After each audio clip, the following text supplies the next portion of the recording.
Welcome back friend. एक बार फिर आप सभी का स्वागत है। मैं आपके साथ उपस्थित हूं। आज मैं लेकर आया हूं 10th क्लास का हाफ ईयरली का एग्जाम चल रहे हैं, तो उसका साइंस का कल पेपर है। उसी के लिए मैं कुछ महत्वपूर्ण प्रश्न लेकर आया हूं जो कि आपके सामने हैं।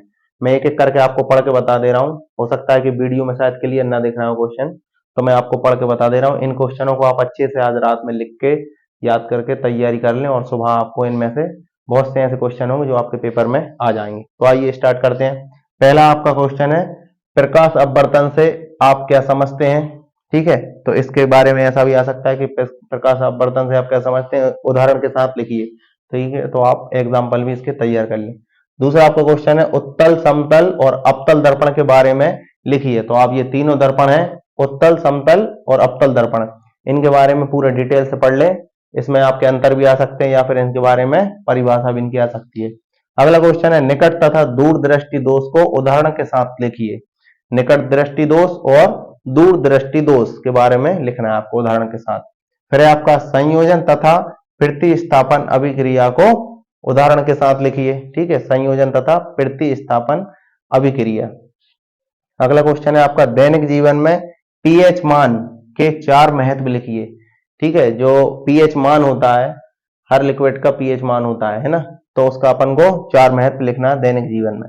फिर है आपका, हड्डी जोड़ने वाले यौगिक का नाम, विधि, समीकरण, सूत्र के साथ लिखिए। ठीक है, ऐसा भी आ सकता है कि शरीर की टूटी हुई हड्डी को जोड़ने के लिए जिस यौगिक का उपयोग किया जाता है उसको बनाने की विधि, समीकरण लिखिए या सूत्र है ना लिखिए।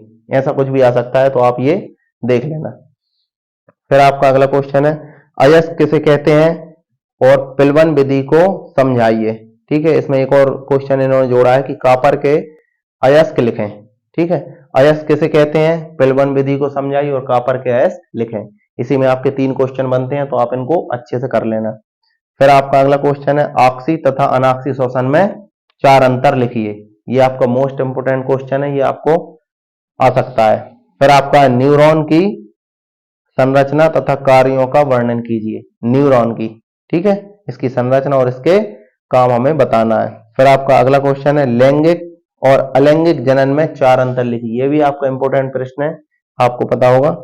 फिर आपका अगला 11वां क्वेश्चन है, अनुवांशिकता की परिभाषा लिखिए तथा मेंडल के नियम लिखिए। ठीक है, इसमें मेंडल ने जो अनुवांशिकता की परिभाषा दी थी उसको लिखना और मेंडल के नियम भी लिखना है। इसमें एक क्वेश्चन ये भी आ सकता है कि मेंडल ने सबसे पहले मटर का पौधा ही अपने उसमें क्यों लिया उपयोग में, ठीक है, प्रयोग करने के लिए। ये क्वेश्चन भी आप देख लेना। इसके बाद है आपका 12वां क्वेश्चन है, मनुष्य के 4 उत्सर्जी अंग लिखिए। मनुष्य के 4 उत्सर्जी अंगों के नाम लिखना है और वृक्क की संरचना और उसके कार्य, ये भी आपको लिखना है। वृक्क की संरचना और कार्य इसी में है जो। फिर आपका अगला क्वेश्चन है, मनुष्य के पाचन में लार की भूमिका क्या होती है, लिखना है आपको। मनुष्य के पाचन में लार की भूमिका होती है, लिखिए। तो लार की क्या भूमिका होती है अपने पाचन में, ठीक है, ये आपको पता होगा, आपने अच्छे से पढ़ा होगा। लार जो होती है उसमें एंजाइम जो होते हैं वो हमारे पाचन शक्ति को बहुत ही सरल कर देते हैं ना, उसको आराम से पचा देते हैं भोजन को।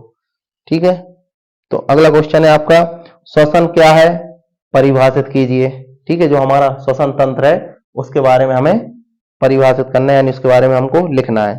अगला क्वेश्चन है आपका, जाइलम तथा फिलोएम में अंतर लिखना है। ठीक है, ये भी आपका क्वेश्चन आ सकता है, जाइलम तथा फिलोएम में अंतर। फिर आपका अगला क्वेश्चन है, धमनी और सिरा में अंतर। फिर इसी में एक क्वेश्चन है आपका, स्वपरागण पर परागण में अंतर लिखिए। ठीक है, धमनी और सिरा में अंतर और स्वपरागण और पर परागण में अंतर आपको लिखना है। इसके बाद आपका क्वेश्चन है, मनुष्य के हृदय का सचित्र वर्णन कीजिए। ठीक है, मनुष्य का जो हृदय होता है, हार्ट, इसके बारे में हमें लिखना भी है और इसका हमें चित्र भी बनाना है। ठीक है, आप ऐसा करिए जैसे कि चित्र आपने बना दिया, उसमें आप एक एक चीज को नाम के सहित दर्शा देंगे तो उससे आपके अच्छे नंबर और आएंगे। फिर आपको लिखना है 18वां क्वेश्चन है, साबुन की सफाई क्रिया विधि को समझाइए। साबुन की जो सफाई क्रिया है ना उसको अपन को समझाना है। फिर आपका नेक्स्ट है, मनुष्य के उत्सर्जन तंत्र का सचित्र वर्णन कीजिए। जो उत्सर्जन तंत्र है हमारा पूरा, उसका हमें चित्र के साथ वर्णन करना, उसमें लिखना भी और चित्र ही बनाना है। 20वां क्वेश्चन है आपका, संक्षारण को परिभाषित कीजिए और बचाव के 2 उदाहरण भी लिखना है। संक्षारण की परिभाषा भी लिखना और संक्षारण से बचाव के हमें 2 उदाहरण भी लिखना है। ठीक है। 21वां क्वेश्चन है आपका, उस लेंस की फोकस दूरी ज्ञात कीजिए जिसकी क्षमता 2 पॉइंट है।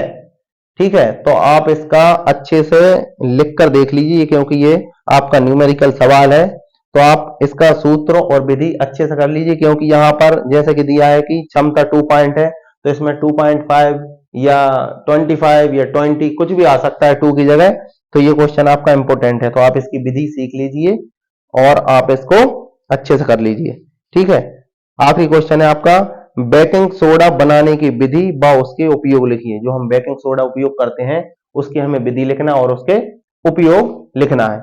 तो ये आपके बहुत ही महत्वपूर्ण क्वेश्चन है जो आपके कल के पेपर में आ सकते हैं, तो इन्हें आप जल्दी से देख लें और इनके बारे में सभी चीज याद कर लें। ठीक है। आप सभी का धन्यवाद।